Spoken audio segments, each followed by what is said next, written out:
Hello दोस्तों, आपके अपने YouTube channel math magician online class में आपका स्वागत है। दोस्तों, मैं श्याम कुमार आज आप लोगों के लिए प्रश्नावली 3.5 का जो दूसरा का पहला क्वेश्चन है, इसको मैं आज दोस्तों आप लोगों को बताने जा रहा हूं। आप ध्यान से समझिएगा दोस्तों, क्योंकि इस प्रकार के सवाल सब में विद्यार्थी अक्सर मिस्टेक करते रहते हैं। इसीलिए और ये जो सवाल है ये यानी बहुत अच्छे अंकों से पूछा भी जाता है। इसीलिए आज मैं आपको सबसे आसान तरीका में बताऊंगा। दोस्तों, वीडियो को अंत तक आप जरूर देखिएगा।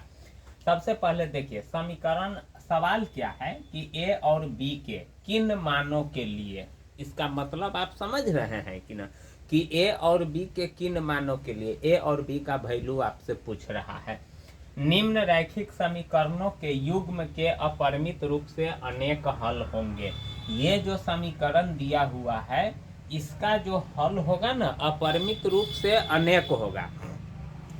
इससे पीछे वाला चैप्टर में आप पढ़े होंगे कि इसी प्रकार से दो गो समीकरण दे देता होगा, यानी एक समीकरण का युग्म दे देता है और आपसे पूछता है कि बताइए कि इसका अद्वितीय हल होगा कि अपरिमित रूप से अनेक हल होंगे, कि यानी कोई हल नहीं होगा। इस प्रकार के क्वेश्चन सब पूछता है।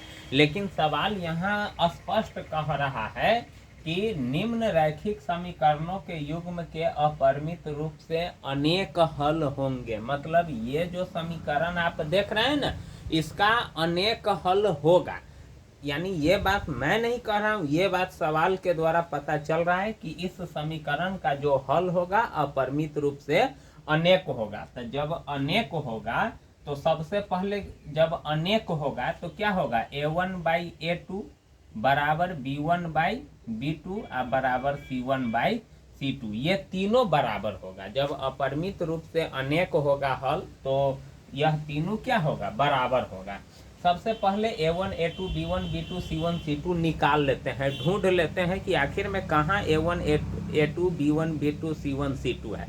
दोस्तों, इसी सवाल में है। सबसे पहले देखिए, जो x का गुणांक होता है वो a1 होता है, जो y का गुणांक होता है वो b1 होता है, और जो तीसरा पद होता है वह c1 होता है। तो सबसे पहले a1 ढूंढ लेते हैं, कितना है 2, b1 आपका कितना है 3, और c1 आपका कितना है 7 है।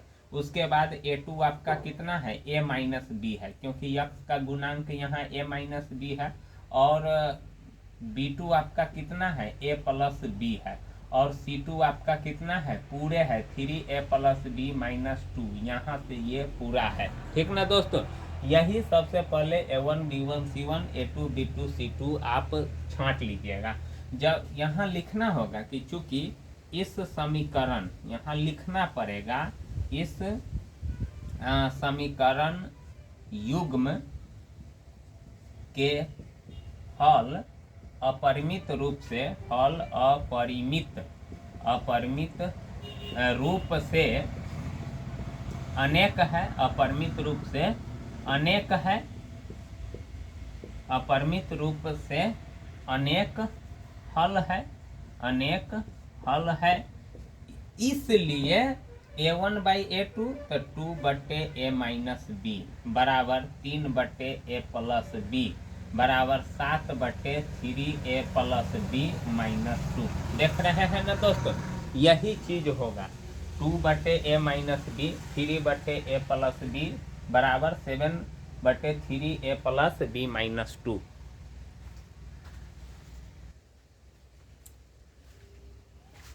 तो दोस्तों, यहाँ देखिए कि 2/a-b है, 3/a+b है, बराबर 7/3a+b-2 है।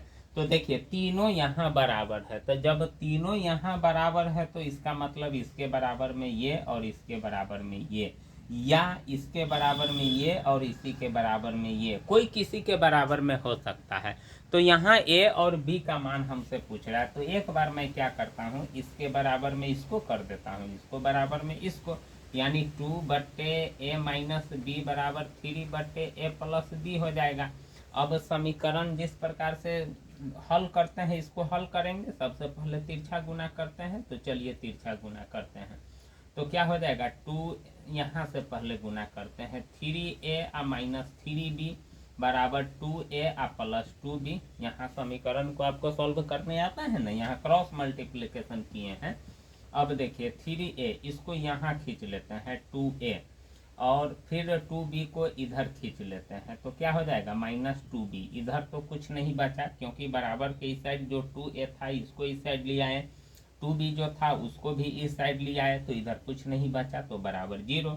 अब 3 गो में से 2 गो a गया तो a बचा और यहाँ ये दोनों क्या हो जाएगा जुट जाएगा, तो क्या हो जाएगा माइनस 5b बराबर 0। देखिए ये आपका पहला समीकरण हो गया। ये दो चर वाले रैखिक समीकरण पर जाएगा, यानी आप विलोपन विधि से इसको हल कीजिए तब, चाहे प्रतिस्थापन विधि से हल कीजिए तब। और इसके बराबर में इसको कर देता हूँ, यानी 3/a प्लस b बराबर हो जाएगा 7/3a प्लस b माइनस 2। यहाँ भी वही चीज़ क्रॉस मल्टीप्लिकेशन करते हैं, तो 7a प्लस 7b बराबर 3 तिहाई 9a प्लस 3b माइनस 3 दूना 6 हो जाएगा। अब देखिए 7a और इसको इधर खींच लेते हैं, तो क्या हो जाएगा माइनस 9a प्लस 7b और इसको इधर खींच लेते हैं माइनस 3b बराबर माइनस 6। देख रहे हैं कि ना, 6 को इधर नहीं लाए हैं। अब फिर इसको आगे बढ़ाते हैं, तो माइनस 2a और 7 में से 3 जाएगा तो हो जाएगा प्लस 4b बराबर माइनस 6। यहाँ दोस्तों माइनस कॉमन ले लेते हैं 2, तो क्या हो जाएगा a माइनस 2b हो जाएगा बराबर माइनस 6। ये 3 मरतबे कट जाएगा और माइनस माइनस हो जाएगा प्लस, इसीलिए a माइनस 2b बराबर हो गया 3। ये आपका दूसरा समीकरण हो गया, ठीक ना। क्या हो गया दूसरा समीकरण हो गया। मैं देख रहा था पीछे कि कहाँ तक आता है, क्योंकि ये थोड़ा बोर्ड है ना लंबा है। अब देखिए समीकरण 1 भी बन गया और 2 भी बन गया। अब समीकरण 1 और 2 को क्या करते हैं, या तो विलोपन विधि से हल कर देते हैं, नहीं तो प्रतिस्थापन विधि से हल कर देते हैं। तो देखिए सबसे पहले क्या करते हैं, अगर हम विलोपन विधि से हल करते हैं तो एगो पद को हटाना पड़ता है, या तो ए को हटा दे और नहीं तो बी वाला को हटा दे। तो बी वाला को हटाइएगा तो आपको गुना करना पड़ेगा। तो ये एक्स्ट्रा काम, जब सीधा साधा काम होने वाला है तो एक्स्ट्रा काम करने की क्या जरूरत है। ए और यहाँ भी ए है तो ये सीधा हट जाएगा, समीकरण 1 में से 2 को घटा देंगे क्योंकि समान चिन्ह है। तो यही काम करते हैं। देखिए यहाँ लिखते हैं समीकरण 1 में से 2 को घटाने पर, समीकरण 1 में से 2 को घटाने पर, तो समीकरण 1 है आपका a माइनस 5b बराबर 0 और दूसर का है a माइनस 2b बराबर 3। अब क्या करते हैं माइनस प्लस माइनस, ये कट जाएगा, अब 5 में से 2 जाएगा तो कितना हो जाएगा माइनस 3b बराबर हो जाएगा माइनस 3। माइनस से माइनस कट जाएगा तो b बराबर हो जाएगा 3/3 यानी 1 आ गया। अब समीकरण 1 में b का मान रख देते हैं, इस प्रकार से विलोपन विधि से हल करते हैं।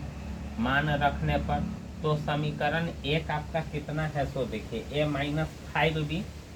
माइनस 5b बराबर 0 है, तो जहाँ b है वहाँ ना रखेंगे, तो a माइनस 5 गुने 1 बराबर 0। b मेरा 1 आया है तो b के जगह पर रख दिए हैं, तो a माइनस 5 बराबर हो जाएगा 0, तो a बराबर कितना आ जाएगा 5। माइनस है तो उधर जाएगा तो प्लस नहीं हो जाएगा, इसीलिए a बराबर आपका आ गया 5 और b बराबर आ गया 1।